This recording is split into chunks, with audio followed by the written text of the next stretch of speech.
Should you invest in Barclays? Let's analyze it on GrowthShares. Before we begin, if you aren't familiar with the factors and metrics I use in this channel, I've made a separate video detailing everything to get you caught up. This analysis is divided into 3 factors: the business, the stock, and the price. Within each factor, a total of 14 metrics from business growth, performance, to intrinsic value. And because each company belongs to a specific sector of the economy, my analysis normalizes the data so that you can compare grades between companies of different sectors.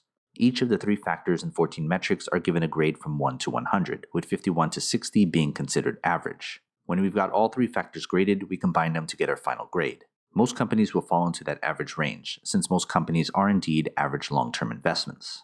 I want to stress that this analysis is meant for long-term investors. I encourage you to pause this video anytime so you can better understand the numbers. Let's look at the company's business. The business factor accounts for 45% of the analysis. The business is the most important part of the analysis. Everything else should be secondary when it comes to long-term investing. The question we want answered is, do we think this is a good business to own? The business is made up of these 8 metrics, from growth, efficiency, to market dominance. Each are weighted based on importance to the business factor.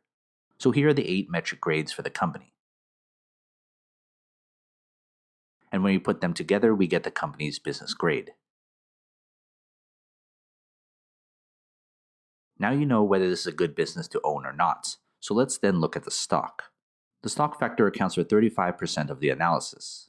The stock is important because we want to know if investors see value in the same business. We still want a return on our investment.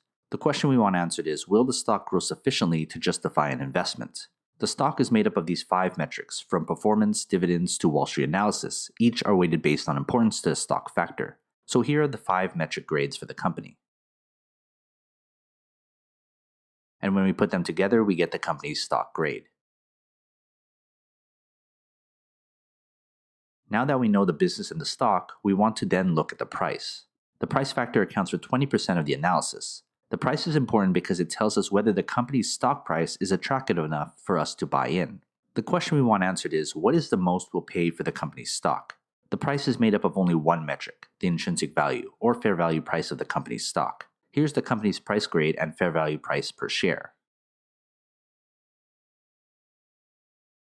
So before we get our final grade, consider becoming a GrowthShares patron and get access to my spreadsheet with every grade from every company I've analyzed. It's updated all the time. Head to patreon.com/GrowthShares or click on the link in the description.